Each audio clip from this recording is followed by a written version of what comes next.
السلام علیکم دوستوں، پچھلے پارٹ میں ہم جو اسرائیل کی سٹوری آپ کے ساتھ شیئر کر رہے تھے، تو ہم نے پچھلے پارٹ میں یہاں پر ختم کیا تھا کہ جب حضرت موسیٰ علیہ السلام تو رات کو لے کے پہاڑ سے نیچے اترے، اور ان دا مین وائل سامری جادوگر نے وہ بچڑا بنایا ہوا تھا، تو آپ نے حضرت ہارون علیہ السلام کے ساتھ لڑائی کی، تو وہاں سے آگے بات شروع کرتے ہیں۔ خیر، جب آپ کا غصہ جاتا رہا تو آپ نے ان کے دلوں سے بچھڑے کی محبت ختم کرنے کے لیے سب سے پہلے تو یہ کیا کہ اس بچھڑے کو جلا دیا، اور اس کی راکھ جو تھی وہ دریا میں بہا دی، یا جو سمندر تھا پاس، ندی تھی جس میں بھی، اس میں بہا دی، تاکہ لوگوں کے دلوں سے بچھڑے کی محبت جو ہے وہ ختم ہو جائے۔ دوسرا، سامری کے لیے جو تھا وہ ایک بد دعا کی کہ یا جا تو ساری عمر یہی کہتا رہے گا کہ مجھ سے دور ہٹو، مجھ سے دور ہٹو۔ تو اس کے بارے میں ڈفرینٹ ببلیکل اکاؤنٹس ہیں، جو کہ مطلب روایتیں ہیں کہ اس کو کوئی ایسی بیماری لگ گئی تھی کہ وہ سب لوگ اس کو چھونا نہیں چاہتے تھے، اور وہ لوگ اس سے دور ہی رہتا تھا، اور لوگوں کو کہتے تھے مجھ سے دور ہٹو۔ یہ اس کی سزا تھی، اور ظاہر ہے آخرت میں اس کے لیے جو سزا اللہ تعالیٰ نے مقرر کی ہے کفر کی، وہ تو خیر اس کو ملنی ملنی ہے۔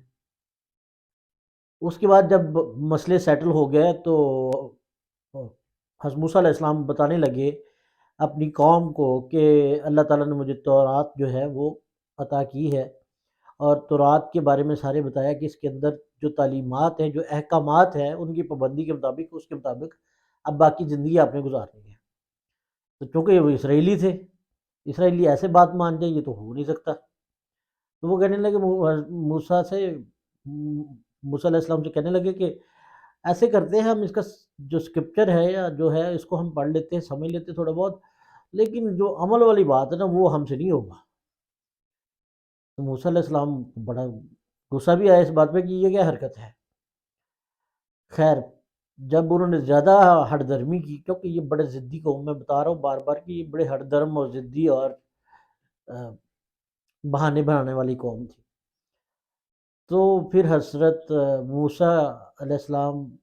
نے جب دیکھا کہ یہ کسی طریقے سے مان نہیں رہے، تو اللہ تعالیٰ نے پھر حضرت جبریل علیہ السلام سے کہا ذرا جاؤ، ذرا طور کو تو ان کے سروں پہ ذرا کھڑا کرو، اور پھر دیکھتا ہوں وہ مانتے ہیں کہ نہیں مانتے۔ تو ان لوگوں نے دیکھا کہ دیکھتے ہی دیکھتے طور جو اپنی جگہ سے ہلا اور ہوا میں تیرتا ہوا ان کے اوپر آ کے کھڑا ہو گیا۔ تو حضرت موسیٰ علیہ السلام نے کہا کہ دیکھو آپ مانتے ہو کہ نہیں، نہیں تو تمہارے اوپر گرے۔ تو سارے سجدے میں گر گیا اور کہنے لگے نہیں ہم مانتے، لیکن پھر بھی بڑے شرارتی تھے، اور سجدے سے اٹھ اٹھ کے دیکھتے تھے کہ واقعی تو گر تو نہیں رہا۔ خیر، اس کے بعد انہوں نے یہ بات تسلیم کر لی کہ ہم جو ہے یہ اس کو ہم مانیں گے اور اس پہ عمل کریں گے وقت، لیکن دل سے پھر بھی وہ، اب آگے جا کے جو چیزیں ہمیں پتہ چلتی ہیں کہ وہ پھر دل سے انہوں نے نہیں مانی تھی بات۔ خیر، اس وقت وہ مان گیا ہے کہ ٹھیک ہے ہم ان تعلیمات کے مطابق، ان احکامات کے مطابق اپنی زندگی بسر کریں گے۔ جب طور واپس چلا گیا اور وہ اپنی جگہ پہ جا کے سیٹل ہو گیا، اس کے بعد کیا ہوا کہ پھر وہ کہنے لگے کہ اللہ تعالیٰ سے ہم معذرت کرنا چاہتے ہیں کہ جو ہم نے شرک کیا اور بچڑے کی پوجا کی، تو ہم چاہتے ہیں کہ ہم آپ کے ساتھ جائیں اور اللہ تعالیٰ سے جا کے معذرت کریں اور توبہ کریں۔ تو 70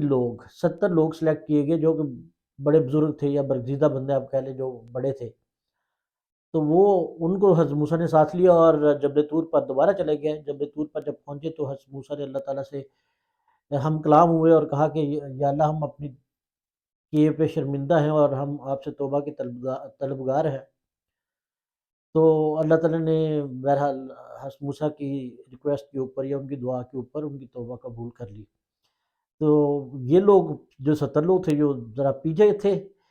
کیونکہ جس جگہ پہ جا کے اس درخت کے پاس جہاں سے نور نکلتا تھا وہاں جا کے آپ بات کرتے تھے اللہ تعالیٰ سے،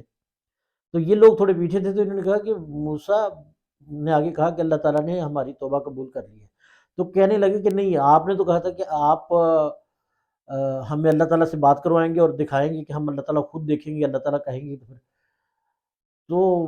اس پہ حضرت موسیٰ کو بھی غصہ چڑھا اور اللہ تعالیٰ نے بھی غضبناک ہو گیا، اور جب انہوں نے زیادہ ضد کی نہیں ہم تو اللہ کو دیکھیں گے وہ، اور ان کے سامنے بات کر کے، تو پھر موسیٰ نے بہت سمجھایا کہ دیکھو میں نے بھی ایک دفعہ پہلے یہ بات ہو چکی ہے، اور وہ پہاڑ جل گیا تھا، اللہ تعالیٰ نے ذرا سی تجلی جو ہے وہ وہاں پہ پھینکی تھی۔ لیکن وہ ضد پہ اڑ گئے، تو پھر ایک بجلی کڑکی اور وہ سارے کے سارے جو ہے وہ مر گئے اس کی آواز سے اور کڑک سے۔ تو حضرت موسیٰ پھر سوچنے لگے، اگر میں پہلے لوگ میری بات نہیں مانتے، اگر میں ان سارے یہ مر گئے ہیں اور میں واپس اکیلا چلا جاؤں گا تو پھر وہ لوگ کہیں گے نہیں نہیں، یہ جو ہمارے بڑے تھے 70 لوگ، ان کو کہاں آپ چھوڑ آئے ہیں، وہ کدھر ہیں، اور بہت باتیں بنائیں گے اور شاید وہ عمل نہ کرے۔ حضرت موسیٰ نے دعا کی اللہ سے، اور اللہ تعالیٰ نے خیر ان کو زندہ کر دیا۔ یعنی کہ ان کے سامنے اتنے معجزات ہو رہے تھے، اتنے معجزات ہو رہے تھے، اس کے باوجود وہ اللہ تعالیٰ کے احکامات کو یا ان چیزوں کو فالو کرنے کی کوشش نہیں کر رہے تھے۔ ان کے سامنے پھر ون بے ون اللہ تعالیٰ نے سب کو زندہ کیا، اور وہ دیکھ رہے تھے جب ایک دوسرے لوگ زندہ ہو رہے تھے، تو اس کے باوجود کہ ان کو پتہ تھا وہ مر گئے ہیں، اور اس کے بعد اللہ تعالیٰ نے ان کو زندہ کیا، اس کے باوجود بھی جب واپس آئے تو پھر ان کے ہیلے بہانے مختلف تھے اور ڈیمانڈز بڑی تھی۔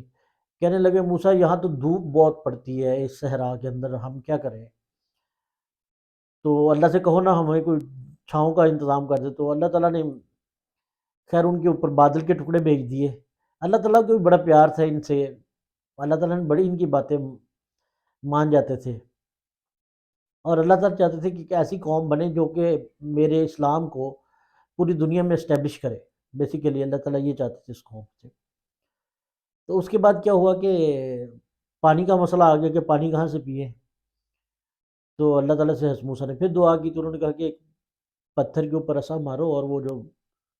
لاٹھی تھی حضرت موسیٰ کے پاس، وہ لاٹھی ماری تو اس میں سے 12 چشمے بہہ نکلے۔ حضرت موسیٰ کو پتہ تھا اور اللہ تعالیٰ کو بھی پتہ تھا کہ یہ ایک چشمے کے اوپر تو ان کا گزارا نہیں ہوگا، یہ تو آپس میں لڑ جھگڑ پڑیں گے، اور 12 قبیلے ہیں تو سب کے لیے علیحدہ علیحدہ علیحدہ جو چشمہ تھا وہ جاری کر دیا گیا۔ اب جب ان کو 12 قبیلوں کو علیحدہ علیحدہ اس پتھر میں سے پانی مل جاتا تھا، تو پھر ان کو کھانے پینے کے مسائل پڑ گئے۔ کھانے پینے کے لیے پھر انہوں نے کہا کہ موسیٰ کھانے پینے کا کیا کیا جائے، پھر اللہ سے دعا کی تو من و سلوہ شروع ہو گیا۔ من و سلوہ میں اس طرح ہوتا تھا کہ کچھ پرندے آتے تھے گول در گول، اور وہ وہاں پہ بیٹھ جاتے تھے اور ان کو پکڑ کے وہ پکا کے کھا لیتے تھے، اور رات کو پھوندی کی طرح میٹھی فوار پڑتی تھی، اور وہ ان کے کھانے کے لیے ان کا انتظام وہ سینا کے اندر جو ہے کر دیا گیا۔ تو اس سب چیزوں کے باوجود پھر بھی وہ انہوں نے تورات کے اوپر اس طرح سے عمل نہیں کر رہے تھے، اور پھر وہ چلتے چلتے ایک شہر کے پاس پہنچے جسے شہر ایلیا کا نام سے جانا جاتا تھا۔ وہ شہر اس وقت جو القدس کے نام سے اب موجود ہے۔ تو اس شہر کے پاس پہنچے تو حضرت موسیٰ نے کہا کہ اب یہ ہے کہ ہم اس شہر پر حملہ کریں گے، اور اللہ کی خاطر آپ نے قتال کرنا ہے، جنگ کرنی ہے، اور اس کو ہم فتح کریں گے۔ تو پہلے تو 6 لاکھ میں سے ہر کسی نے بہانے بنانے شروع کر دیے، میری بکریوں کا کیا بنے گا، میرے گھر کے مسئلے و مسائل بہت زیادہ ہیں۔ پھر وہ 6 لاکھ میں سے 1 لاکھ لوگ نکالے گئے، کیونکہ ہر کوئی بہانے بنا رہا تھا۔ پھر انہوں نے کہا موسیٰ ہم تو کبھی لڑے ہی نہیں ہیں، ہم نے تو کبھی لڑائی نہیں کی، ہم نے تو کبھی ہتھیار چلایا ہی نہیں ہے، یہ کیا کریں۔ حضرت موسیٰ نے بہت سمجھایا کہ اللہ تعالیٰ نے یہ زمین تمہارے لیے لکھ دی گئی، تو ہمت تو کرو، دروازے تک تو پہنچو، تو تم غالب آ جاؤ گے۔ اللہ تعالیٰ نے دیکھیں ان کے لیے کتنا آسانی پیدا کی تھی کہ اگر وہ دروازے تک پہنچ جاتے تو اللہ تعالیٰ نے ان کو غلبہ دے دینا تھا، لیکن نہیں، انہوں نے کہا موسیٰ نہ، یہ تو بڑے سرکش لوگ ہیں اور بڑے تگڑے لوگ ہیں، ہم تو ان سے نہیں لڑائی کر سکتے۔ تو ایسا کریں آپ اللہ سے کہیں اور آپ دونوں جو ہے وہ شہر خالی کروا دیں، اس کے بعد ہم خوشی خوشی چلے جائیں گے۔ تو بہت ان کو سمجھایا کہ بھائی اس طرح سے نہیں ہے، آپ لوگوں نے اللہ کی راہ میں اب قتال کرنا ہے، جنگ کرنی ہے، اور یہ زمین آپ کو نام اللہ تعالیٰ نے لکھ دی ہے اور یہ آپ کو مل جائے گی، آپ ہمت کرو، لیکن نہیں۔ تو وہاں پر دو موجود جو تھے، دو بزرگ برگزیدہ بندے، جن میں سے ایک کا نام حضرت یوشع بن نون اور دوسرے کالب بن یوفا، یہ دو برگزیدہ بندے تھے۔ یوشع بن نون بعد میں نبی، حضرت موسیٰ کے بعد ان کو نبوت ملی۔ تو انہوں نے کہا بھائی آپ کس طرح کی جہالوں والی باتیں کرتے ہو، آپ دروازے تک پہنچو اور پھر جو ہے کہ وہاں پہ فتح مل جائے گی۔ خیر وہ نہیں گئے، تو پھر اللہ تعالیٰ نے ان کو یہ بدلا دیا کہ انہوں نے کہا اچھا تم اب یہاں ہی پھرتے رہو گے۔ تو پھر وہ دریا کہہ رہا ہوں، وہ جو تھا صحرائے سینا جو تھا، اسی کے اندر بڑھتے رہے، کبھی کہیں تک چل پڑتے تھے۔ اچھا، اور مزے کی بات کہ وہ پتھر کو اٹھا کے نا اپنے ساتھ رکھتے تھے،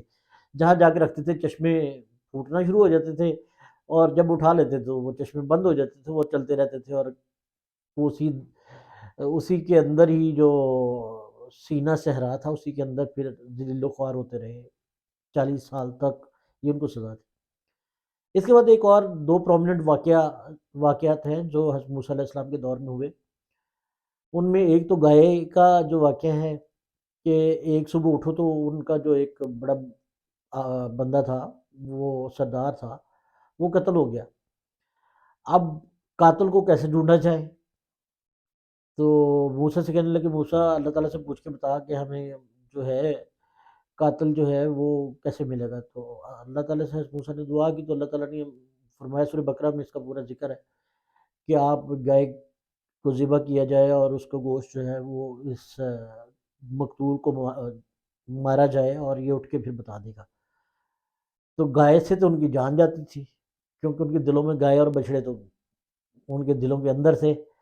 تو وہ کہنے لگے، پھر بہانے بنانے شروع کرتے، وہ صاحب ذرا تھوڑی ڈیٹیل بھی نہیں پتہ چل سکتا؟ پہلے تو انہوں نے کہا کیا آپ مذاق تو نہیں کر رہے؟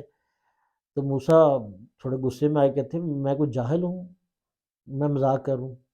تو زیادہ جو مذاق ہے یہ اس چیز کو بھی انڈیکیٹ کرتا ہے کہ یہ جہالت کے زمرے میں آتا ہے۔ تو حضرت موسیٰ نے پھر اللہ سے دعا کی تو اللہ تعالیٰ نے پھر آہستہ آہستہ بار بار سوال آئے کہ کس طرح کی گائے ہو، کتنی عمر کی ہو، اس کا رنگ کیسا ہو، وہ جوتتی ہو کہ نہ ہو۔ خیر ہوتے ہوتے ہوتے ہوتے جو ان کو دلوں کو باتی تھی گائے نا، جس کی وہ چاہتے تھے کہ کس طریقے سے ہم پوجا کریں، اسی گائے کے اوپر وہ پہنچ گیا ہے، یلو کلر کی گائے جو تھی۔ پھر اس کو ذبح کیا گیا اور مقتول کو وہ جب گوشت کا ٹکڑا لگایا گیا تو مقتول نے کھڑے ہو کے وہ بتا دیا کہ مجھے فلاں نے قتل کیا، اور اس کے بعد وہ دوبارہ مر گیا۔ ایک تو یہ مشہور واقعہ ہے، اس سے بھی بنی اسرائیل کی حرکتوں کا آپ کو اندازہ ہو رہا ہے کہ اسرائیلی جو تھے وہاں پہ بھی انہوں نے مطلب بہانے ڈھونڈتے تھے کسی بھی چیز سے کرنے کے لیے نا، جس طرح ایلیا کے اندر جا کے لڑنے کے بہانے، پھر یہاں پہ گائے کے بہانے۔ تو اس کے علاوہ ایک اور مشہور واقعہ ہے جس میں روایت میں یہ آتا ہے کہ ایک دن حضرت موسیٰ خطبہ دے رہے تھے تو کسی نے پوچھا کہ اس وقت دنیا میں عالم سب سے بڑا کون ہے، علم رکھنے والا کون ہے سب سے زیادہ؟ تو چونکہ حضرت موسیٰ کے پاس اس وقت واقعی ڈائریکٹلی اللہ سے ہم کلام ہوتے تھے تو انہوں نے کہا ظاہر ہے میں ہوں۔ تو اللہ تعالیٰ کو یہ انداز پسند نہ آیا، تو اللہ تعالیٰ نے موسیٰ کو کہا کہ نہیں، تجھ سے بھی کچھ لوگ ہیں جن کے پاس علم زیادہ ہے۔ تو آپ بڑے کیوریس ہو گئے اور آپ نے کہا کہ مجھے ان سے ملایا جائے۔ تو اللہ تعالیٰ نے ان کو کہا کہ ٹھیک ہے، یہ قرآن پاک میں اس کے واقعے کی ڈیٹیل موجود ہے، لیکن مجھ سے میں بتا دیتا ہوں کہ پھر ان کو کہا کہ آپ مچھلی جو ہے وہ لے لیں ایک، اور دریا کے ساتھ ساتھ چلتے رہیں، جہاں دونوں دریا ملیں گے وہاں پر جب یہ مچھلی زندہ ہو کے دریا میں چلی جائے تو وہ جگہ جو ہوگی وہاں پہ آپ کو وہ شخص ملے گا۔ تو آپ نے حضرت یوشع بن نون کو ساتھ لیا اور وہ چلتے گئے چلتے گئے چلتے گئے، دن رات چلتے رہے۔ خیر ایک ایسی جگہ پہ جا کے پڑاؤ کیا جہاں پہ یوشع بن نون نے دیکھا کہ وہ آپ حضرت موسیٰ سوئے ہوئے تھے، تو وہ مچھلی جو ہے وہ ٹوکری سے نکلی اور وہ دریا میں چلی گئی، وہاں دو دریا آ کے آپس میں مل رہے تھے، لیکن ان کے ذہن سے نکل گیا۔ تو اگلے دن پھر سفر شروع کر دیا، تو جب بھوک شوک لگی تو موسیٰ نے کہا کہ لاؤ بھائی ناشتہ واشتہ کرے۔ تو ان کو یکدم یاد آیا، انہوں نے کہا ہو مجھے تو میرے تو ذہن سے شیطان نے یہ بلا ہی دیا تھا کہ وہ شخص وہ بندہ تو ہمیں وہاں ملنا تھا، مچھلی تو اس جگہ پہ پچھلی وہ تو ہم چھوڑ آئے جہاں مچھلی دریا میں چلی گئی تھی۔ خیر وہ واپس آئے اور اس مقام پہ پہنچے تو وہاں پہ ان کو وہ بزرگ ملے۔ اب اللہ تعالیٰ نے قرآن مجید میں تو کہا کہ میرا ایک بندہ ہے جس کو میں نے موسیٰ سے ملاقات کروائی، تو مفسرین کا ان کے بارے میں جو خیال ہے وہ حضرت خضر علیہ السلام کا نام لیا جاتا ہے، لیکن قرآن پاک میں جو اللہ تعالیٰ نے فرمایا ہے وہ بندے کے بارے میں فرمایا ہے کہ ایک بندے کو میں نے بلایا۔ پھر ان کے ساتھ انہوں نے کہا کہ موسیٰ تم اگر میرے ساتھ سفر کرو گے تو مجھ سے کوئی سوال نہیں کرو گے۔ بس موسیٰ نے کہا ٹھیک ہے میں کوئی سوال نہیں کروں گا، تو چپ رہنا ہے۔ اس نے کہا ٹھیک ہے، تو ایک کشتی پہ سوار ہوئے تو کشتی میں اس بندے نے اس کے تختے اکھاڑ دیے، مطلب یا اس میں سوراخ کر دیا۔ تو حضرت موسیٰ فوراً بول پڑے یہ کیا کیا، ایک تو یہ آپ کو کشتی تو ڈوب جائے گی اور سارے مسافر ڈوب جائیں گے، یہ آپ نے کیا کیا؟ تو اس نے کہا کہ میں نے کہا تھا نا کہ آپ خاموش رہیے، آپ خاموش نہیں رہ سکتے تو واپس چلے جائیں۔ اور نہیں نہیں نہیں، اب خاموش رہوں گا، اب ٹھیک ہے، اس کے بعد میں آپ سے بات نہیں کروں گا۔ تو اس کے بعد آگے چلے گئے، آگے جا کے دیکھتے ہیں تو ایک لڑکا تھا وہاں پہ، تو انہوں نے اس بستی میں پہنچے تو ایک لڑکے کو قتل کر دیا۔ تو حضرت موسیٰ پھر کہنے لگے کہ آپ نے اس لڑکے کو قتل کر دیا؟ تو انہوں نے کہا میں نے کہا تھا نا کہ سوال مت کرنا۔ تو آپ نے فوراً وعدہ کیا نہیں، اچھا میں اب میں سوال نہیں کروں گا، ٹھیک ہے ٹھیک ہے، آگے چلتے ہیں۔ آگے ایک اور بستی میں گئے تو وہاں ایک دیوار گرنے والی تھی، وہاں کھانے کے لیے انہوں نے کچھ مانگا، لوگوں نے بالکل تعاون نہ کیا، تو اس کے باوجود ایک دیوار گرنے والی تھی تو وہ آپ نے ٹھیک کر دی، وہ آپ نے دیوار جو تھی وہ سیدھی کر کے کھڑی کر دی، اور اس دیوار کو ٹھیک کر دیا۔ تو حضرت موسیٰ پھر کہنے لگے کہ یہ بستی والوں نے ہمیں کھانا بھی نہیں دیا، پانی بھی نہیں دیا، ہم نے بہت ان سے ریکویسٹ بھی کی ہے، تو اس کے باوجود آپ نے ان کی دیوار ٹھیک کر دی۔ تو انہوں نے کہا بس موسیٰ تیرا میرا جو اب علیحدہ علیحدہ راہیں ہیں، میں آپ سے علیحدہ نہیں، اب آپ کے ساتھ فردر نہیں چل سکتا، لیکن میں یہ تینوں راز بتا دیتا ہوں کہ کشتی کو اس لیے میں نے توڑا کہ آگے جو جس طرف وہ جا رہے تھے وہاں ایک ظالم بادشاہ تھا، اور وہ جو نئی کشتیاں ہیں ان کو وہ قابو کر لیتا تھا، اس کو میں نے اس لیے داغی کر دیا۔ وہ جو لڑکا تھا اس کے ماں باپ بہت نیک تھے، اور